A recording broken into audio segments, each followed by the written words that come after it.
El día de hoy vamos a estar hablando acerca de la esperanza y la inmunidad. Vamos a estar hablando, hermanos, acerca de algo que es muy importante, que la palabra de Dios nos enseña, nos habla. En el día de hoy tuve la oportunidad de ir a hacer una gestión en la cárcel para una persona que está allí. Y cuando fui allá en Medellín, pues vi algunos presos y sabía que había muchos más allá atrás. Algunos de ellos los tenían esposados ahí en la primera entrada, otros estaban allá atrás, y mientras que me tocaba esperar, pensaba yo, ¿qué esperanza tendrán las personas que están ahí adentro? Quizás ellos no tengan mucha esperanza, y eso los agobia, y eso les hace, pues hay una gran deficiencia el no tener alguna esperanza. Quizás algunos adentros puedan abrigar la esperanza de un mundo mejor, de un Salvador, y esto hace la gran diferencia. Pero ya después, cuando andaba ahí con un taxista y con otro y hablando con ellos, me daba cuenta de que no necesitamos estar en la cárcel para estar privados de esa esperanza. Muchas personas pueden estar libres, pero también sin esperanza. Y esto es una situación bastante difícil para aquellas personas que no las tienen, porque fuimos creados para que pudiéramos participar de la esperanza que Dios creó para cada uno de nosotros. Así que vamos a estar hablando hoy acerca de la esperanza y la inmunidad. La mente controla todo el ser, todos nuestros actos, sean buenos o malos, tienen su origen, ¿dónde? En la mente. En la mente. Esto es importante que nosotros lo podamos tener presente. Todos nuestros actos tienen su origen en la mente. A menos que se haga un esfuerzo decidido para mantener los pensamientos centrados en Cristo, la gracia no se puede revelar en la vida. La mente tiene que entrar en la lucha espiritual. Ayer estuvimos enfatizando mayormente en las emociones, aunque miramos de sus raíces, y estuvimos hablando cómo esto, según las creencias, nos lleva a los pensamientos, y según los pensamientos a las emociones. Pero hoy vamos a enfocarnos más en los pensamientos. Hoy vamos a enfocarnos más en los pensamientos, vamos a enfocarnos en que podamos nosotros poder tener los pensamientos que nos van a ayudar y nos van a redituar una mejor bendición. Filipenses nos dice en el capítulo 4, versículo 8, dice: por lo demás, hermanos, todo lo que es verdadero, todo lo que es honesto, todo lo justo, todo lo puro, todo lo amable, todo lo que es de buen nombre, si hay virtud alguna, en esto, si algo digno de alabanza, en esto, pensad. O sea que se nos recomienda que podamos nosotros dirigir nuestros pensamientos en estas cosas que son buenas. Pero note que empieza con todo lo que es verdadero. Cuando estamos hablando de todo lo que es verdadero, implica nuestra mente para poder razonar y analizar. Entonces, en eso nosotros debemos de pensar. Un cerebro expuesto al amor de Dios tiene una nueva creencia que está reprogramando la mente. O sea, el cerebro es la capital del cuerpo, o sea, el asiento de todas las fuerzas nerviosas y de la acción mental. Los nervios que salen del cerebro controlan el cuerpo, y por medio de los nervios del cerebro, las impresiones mentales se transmiten a todos los nervios del cuerpo como si fueran hilos telegráficos. Y ellos controlan la acción vital de cada parte del sistema. De cada parte del sistema. De todos los sistemas que el ser humano tiene, el sistema nervioso es el que controla todo. Y entonces, esto pues tiene una parte muy importante en poder nosotros mirar el cerebro, su funcionamiento y los pensamientos. El amor engendra amor. Por medio de las Escrituras, el Espíritu Santo habla a la mente. Cuando nosotros estudiamos la Biblia, el Espíritu Santo nos habla y nos transmite consuelo, esperanza, sabiduría. Y graba la verdad en el corazón. Y de esa manera expone el error. Y este se va expulsando del alma. Por el Espíritu de verdad, obrando por la palabra de Dios, es como Cristo subyuga a sus escogidos. Noten lo que nos dice Romanos 5, 1, 2. Justificados pues por la fe, tenemos paz para con Dios por medio de nuestro Señor Jesucristo, por quien también tenemos entrada a la fe. Por la fe a esta gracia en la cual estamos firmes y nos gloriamos en la esperanza de la gloria de Dios. ¿Y nos gozamos en qué cosa? En la esperanza de la gloria de Dios. En la justificación por la fe, en base a este texto bíblico, cuando somos justificados por la fe, se involucra la mente con una creencia. La creencia, los pensamientos, la fe, la esperanza y todo por la gracia de Dios. Todo esto lo podemos nosotros apreciar en este versículo, cuando somos justificados por la fe. En estos días vamos a estar hablando más acerca de la justificación por la fe. ¿Qué es? ¿Y cuál es el privilegio nuestro cuando estamos hablando de la justificación por la fe? Cuando nuestros afectos y nuestras energías son de Cristo, noten lo que sucede. Le consagramos todo lo que tenemos y somos, anhelamos hacer su voluntad y agradarle en todo, anhelamos tener su espíritu, anhelamos ser semejantes a Él, nuestros pensamientos están con Él, le dedicamos nuestras más grandes reflexiones, tenemos una relación viva con Él, cuando nuestros afectos y nuestras energías son de Cristo, cuando verdaderamente estamos entregándonos y teniendo esa comunión con Él.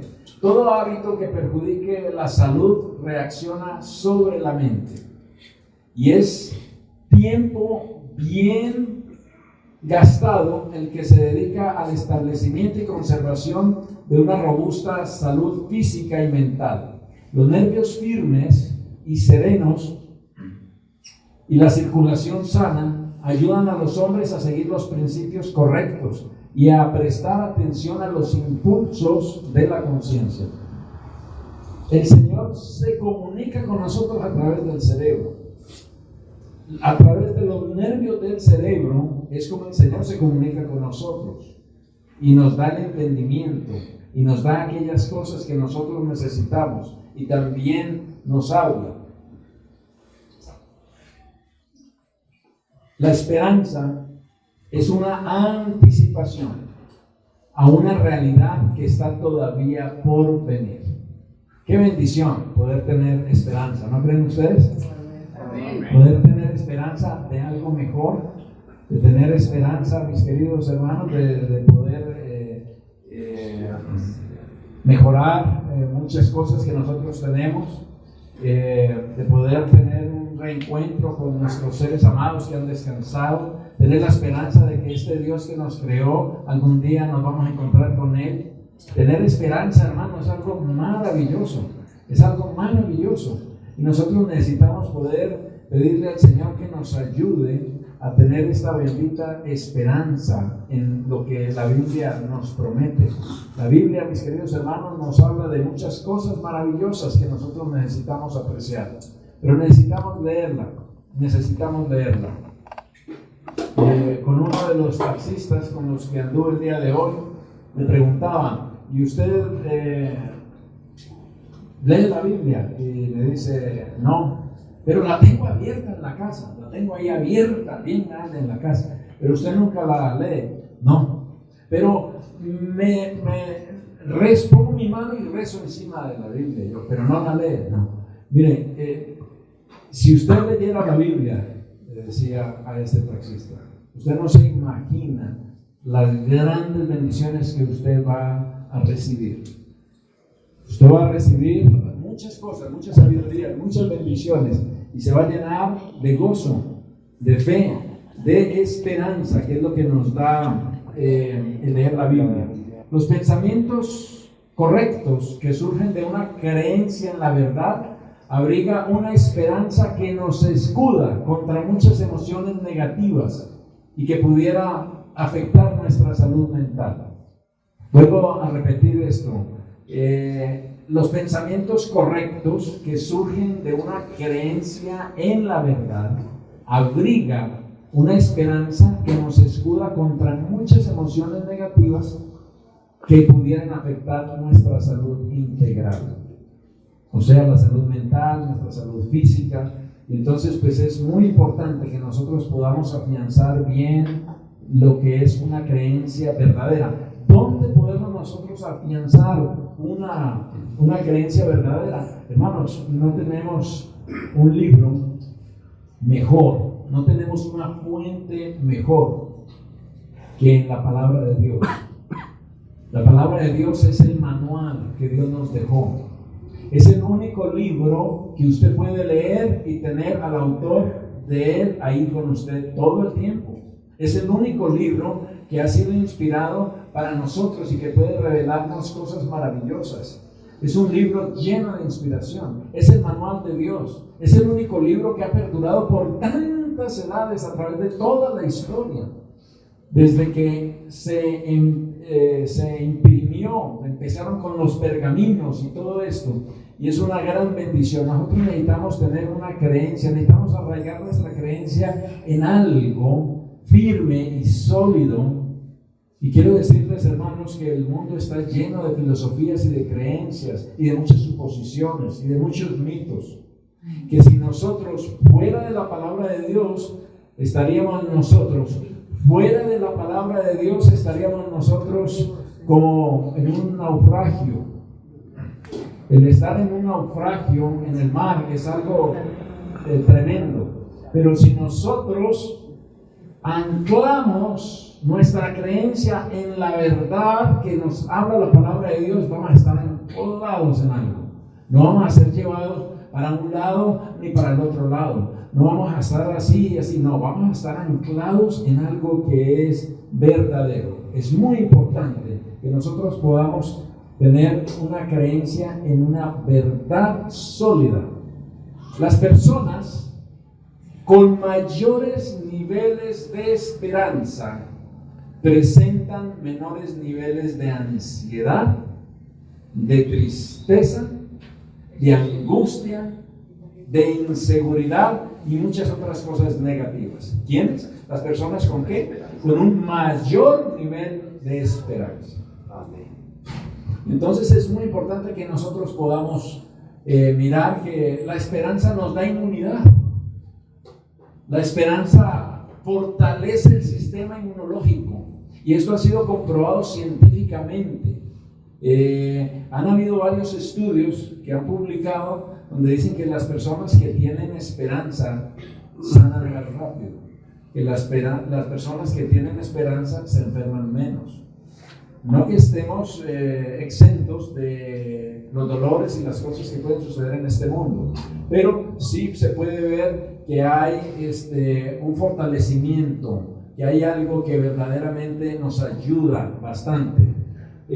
Hay una amplia evidencia en diferentes poblaciones y culturas que apoya la relación positiva entre la esperanza y felicidad y satisfacción con la vida, así como con el desarrollo psicológico óptimo. Hay una ¿qué? evidencia acerca de cómo la relación que hay entre la esperanza y la felicidad y la satisfacción de la vida con el desarrollo psicológico óptimo. Las personas con buenos niveles de esperanza tienen una mejor salud mental. Aquellas personas, nuevamente, estudios que se han realizado y que nos llevan a eso. Ahora, vamos a analizar en la vida de Jesús cómo la esperanza influyó también en él cuando estuvo aquí viviendo como hombre. Getsemaní presenció la lucha de Jesús y había una lucha entre la tristeza y la esperanza. Noten lo que dice San Marcos, capítulo 14, versículo 33 y 34. Dice, y comenzó a entristecerse y a angustiarse. Y les dijo, mi alma está muy triste hasta la muerte. Imagínense ustedes lo que Jesús estaba pasando. Ayer estuvimos hablando del Calvario y la crucifixión de nuestro Señor Jesucristo. Ahora nos regresamos un poco hacia atrás para analizar el Getsemaní, que fue unos días antes en el Getsemaní. Pero esta experiencia en el Getsemaní es considerada más fuerte que la que pasó en la cruz. Ustedes van a decir por qué. Vamos a analizar por qué.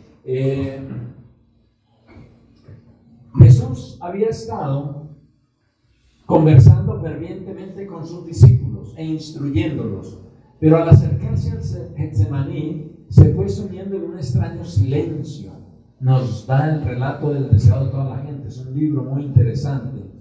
Con frecuencia había visitado este lugar para meditar y orar, pero nunca con un corazón tan lleno de tristeza como esta noche en su última agonía.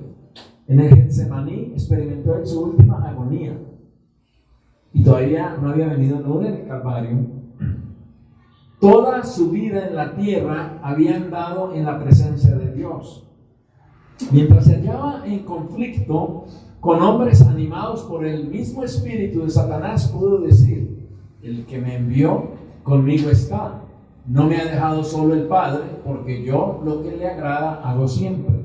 Esto lo estuvimos analizando ayer. Esto nos habla de la creencia que Jesús tenía. Jesús tenía una creencia de que el Padre estaba con él. Y si nosotros abrigáramos la creencia de que Dios está con nosotros, oiga, muchas cosas verdaderamente sucederían en nuestra vida. Y entonces, sobre el que no conoció pecado, debía de ponerse la iniquidad de todos nosotros. Pero ahora le parecía estar excluido de la luz de la presencia sostenedora de Dios. Ahora se contaba con los transgresores.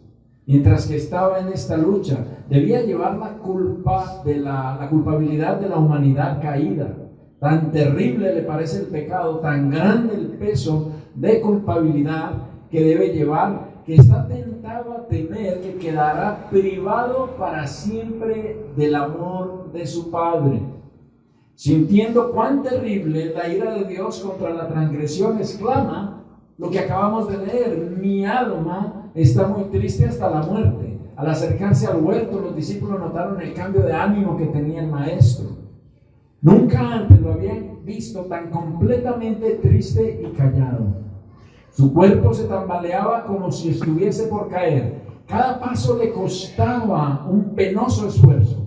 Dejaba oír gemidos como si le agobiase una terrible carga. 2 veces tuvieron que los discípulos sostenerle, porque si no hubiera caído al suelo. Fue a corta distancia de ellos, no tan lejos que no pudiesen verle y oírle, y cayó postrado al suelo. Sentía que el pecado estaba separando de su Padre. La cima era tan ancha, tan negra, tan profunda, que el espíritu se estremecía ante ella. No debía ejercer su poder divino para escapar de esta agonía, que era una tentación constante que él también tenía al ser el Hijo de Dios. Como hombre debía de sufrir las consecuencias del pecado del hombre. Como hombre debía soportar la ira de Dios contra la transgresión. Recordemos de que Jesús, aunque era el Hijo de Dios, aquí Él estaba como hombre y Él estaba tomando el pecado de la humanidad para que nosotros pudiéramos tener una segunda oportunidad y poder ser salvos.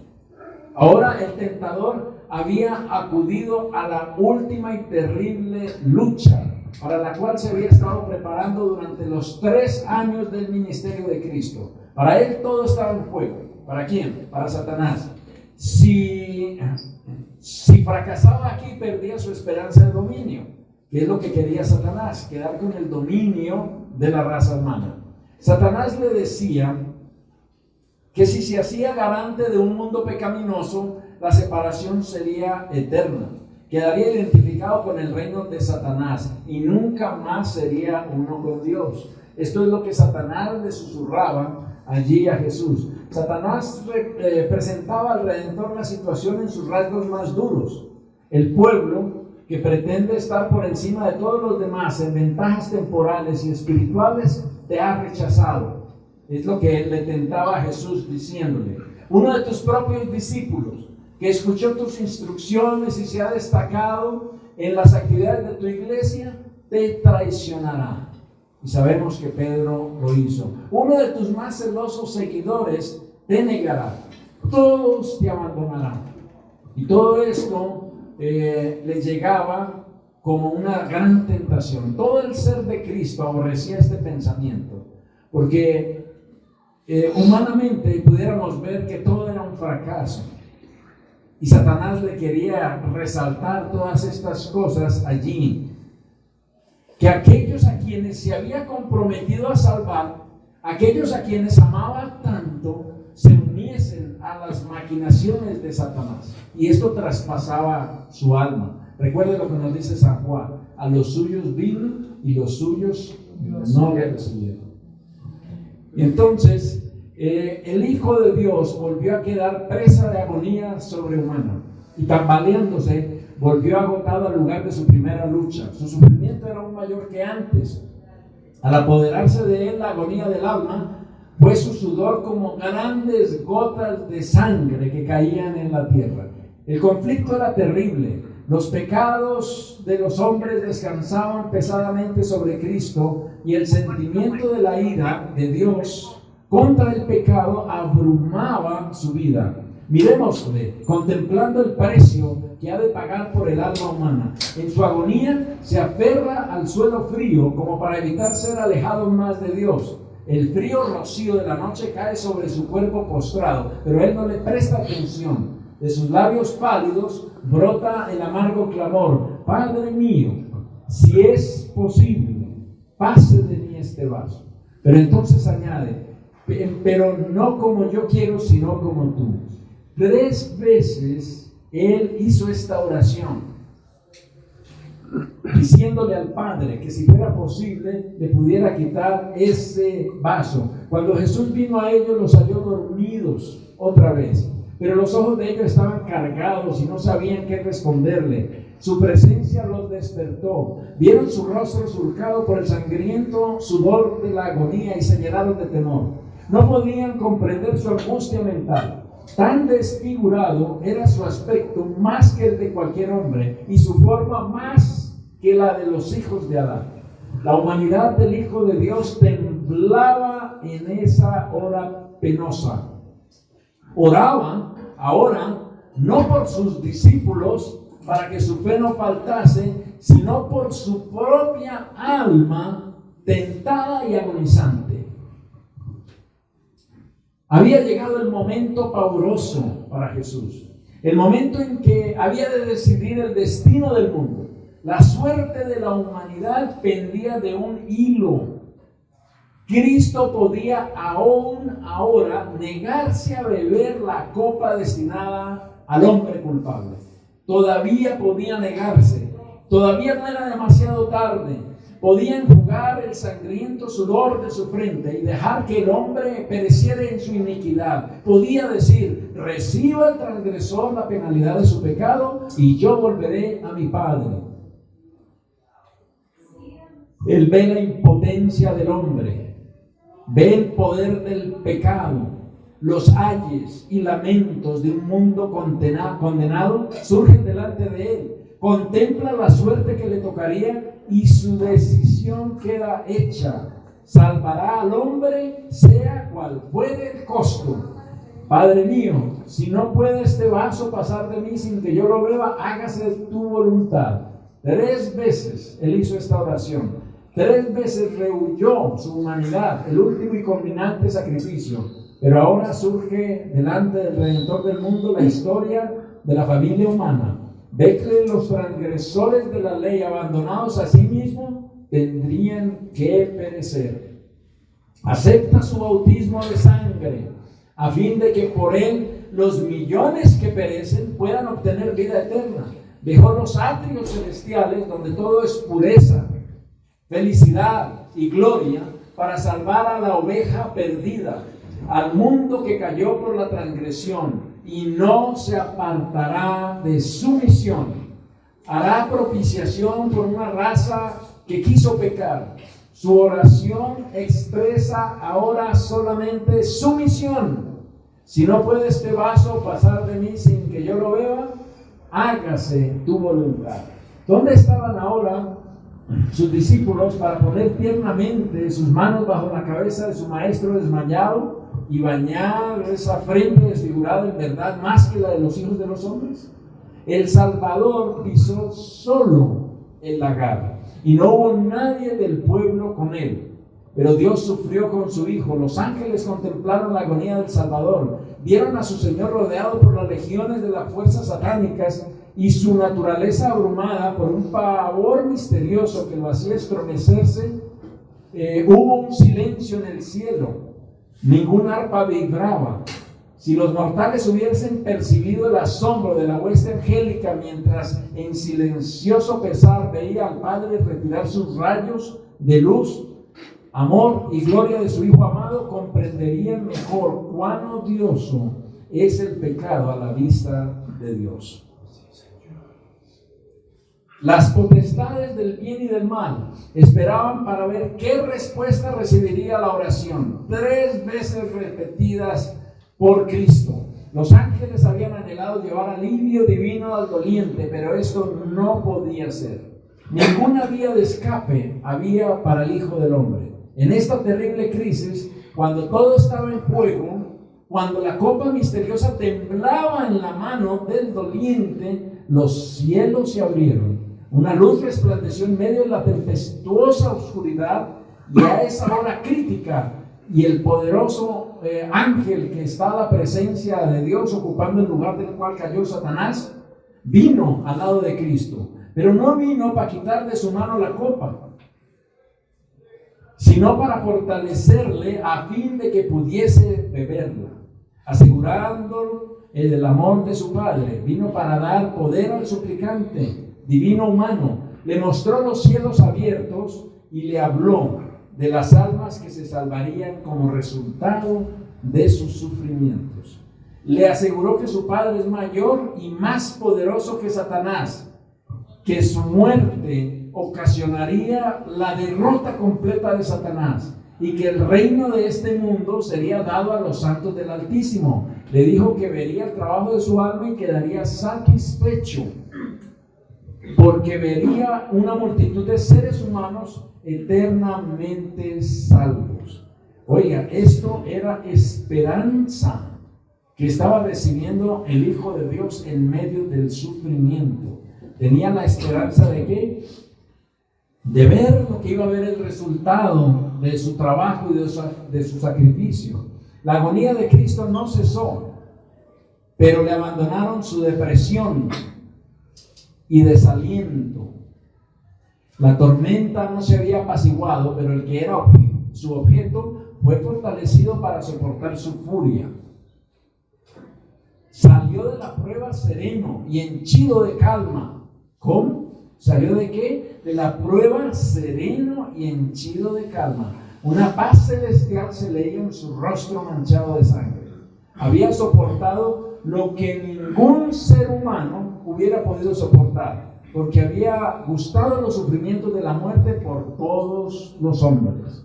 Entonces aquí podemos nosotros ver en la vida de Jesús cómo en medio de esa gran prueba que él tuvo, en medio de la tristeza con la cual fue azotado, en medio de los ataques crueles que Satanás le puso a él, por medio de la esperanza que recibió de lo que vendría más adelante como consecuencia de su esfuerzo y sacrificio, entonces vemos cómo él se levantó de esa tristeza. Y entonces él, levantado de esa tristeza, noten lo que hizo con los discípulos. Fue a donde los discípulos, los halló durmiendo a causa de la tristeza. ¿Cómo? Los discípulos también habían caído dormidos a causa de la tristeza, y les dijo: ¿por qué dormís? Levantaos y orad para que no entréis en tentación. Jesús, a través de la esperanza, Él desea levantarnos a nosotros de la tristeza. Yo no sé cuál sea la tristeza que pudiera estar embargando el corazón de alguno de los que estemos aquí en esta noche, pero Jesús quiere levantarnos de esa tristeza. Jesús quiere darnos aliento, nos quiere dar esperanza. La inmunidad contra la tristeza es esperanza, es esperanza. Tenemos, nos dice en Hebreos 6:19, tenemos la esperanza como ancla del alma segura y firme. Oiga, ¿por qué? O sea, tenemos la esperanza como ancla del alma segura y firme, porque está afianzada en la palabra de Dios. La palabra de Dios permanece para siempre, y en la palabra de Dios están las promesas más maravillosas que pudieran haber sido dado a nosotros los mortales. Si permanecemos en Cristo, si el amor de Dios habita en el corazón, nuestros sentimientos, pensamientos y acciones estarán de acuerdo con la voluntad de Dios. Pero no necesitáis desesperar. En vosotros está someter vuestra voluntad a la voluntad de Cristo, y cuando hacemos esto, Dios de inmediato se posesiona de nosotros y obrará para realizar su buena voluntad. Y entonces toda buena obra será puesta bajo el control del Espíritu de Dios, y hasta nuestros pensamientos entonces serán sometidos a Él. Romanos 5:2 nos dice: por medio de quien también hemos obtenido acceso por la fe a esta gracia en la cual estamos firmes, y nos gloriamos en la esperanza de la gloria de Dios. Es lo que dice el apóstol Pablo. Él dice que podemos tener acceso a esta fe. Esta esperanza, esta fe que Dios nos ofrece, está abierta para todos los seres humanos. Esta fe a esta gracia en la cual estamos firmes. Y dice el apóstol Pablo: y nos gloriamos. ¿En qué? En la esperanza de la gloria de Dios. El Evangelio nos proporciona una esperanza inmensa, inmensa. Esperanza de ser restaurados a su imagen y semejanza, porque así fue que fuimos creados. Recuerden que ayer que hablamos de la creencia, nosotros necesitamos creer de dónde venimos. No venimos solo del papá y la mamá. Sí, en parte sí, pero si solo creemos que estamos aquí solo por ellos, estamos cortos en lo que verdaderamente es la realidad, porque la realidad es de que fuimos creados por Dios. Y no solo eso, sino que fuimos creados a su imagen y semejanza, y fuimos creados para gloria de Dios, y fuimos redimidos por Cristo también para gloria de Dios. Y entonces tenemos esperanza de ser restaurados a su imagen y semejanza. Esperanza en que Él está a nuestro lado, en las buenas y en las malas. Esperanza en el pronto regreso de Cristo. Esperanza que nos purifica. Esperanza en la resurrección. La esperanza nos fortalece. La esperanza, mis queridos hermanos, hace toda la diferencia en un ser humano. Pero ¿cómo podemos nosotros saber cuál es esa esperanza? Pues necesitamos acudir a la palabra de Dios. Aquí en la palabra de Dios es donde podemos nosotros recurrir a ella y nos llena de esperanza. Otro taxista con quien andaba el día de hoy, él estaba molesto y decía que los jóvenes, y echándole la culpa de todo, que los jóvenes de hoy, que son esto, que son lo otro. Yo dije, oiga, pero es que los jóvenes de hoy son lo que nosotros transmitimos a ellos. O sea, los mayores culpables, si usted le va a echar la culpa a los jóvenes de hoy, nos tenemos que culpar nosotros. Porque si nosotros no instruimos a los jóvenes en lo que eran, entonces estuvimos hablando y le decía, ¿y usted lee la Biblia? No. O sea, se veía constantemente por todo lo que hablaba con esta persona que no había esperanza. Él estaba frustrado, estaba enojado y desahogaba todo su enojo en los jóvenes. Se suben al taxi y ni saludan, decía él. Y que Cucho, lléveme sin saludar y sin nada. Le decía yo, pero es que nosotros necesitamos analizarnos. No, que ellos andan por ahí escuchando que puro reggaetón. Yo le dije, pero venga, espérese. Y yo, así fue que fueron criados, muchos de ellos. Yo fui criado no escuchando el reggaetón, pero sí el tango. Y el tango, pero también igual apartado de las cosas de Dios. O sea, y él venía escuchando tangos ahí en el carro, ponía adrede y empecé a hablarle acerca de eso. Pero nosotros necesitamos poder tener esperanza, y la esperanza la encontramos en la palabra de Dios. Amén. Ahora, quiero hablarles, para concluir ya en esta noche, acerca de Vanessa. Ustedes ven ahí a Vanessa. Vanessa, en agosto la conocí, hace poco. Hace 2 meses, y tuve la oportunidad de escuchar de su vida, de su testimonio, incluso de comer ahí con ella y estar hablando. Ella era miembro de la iglesia adventista, activa, completamente activa, y ella estaba lista para abandonar las ciudades e irse a vivir en el campo.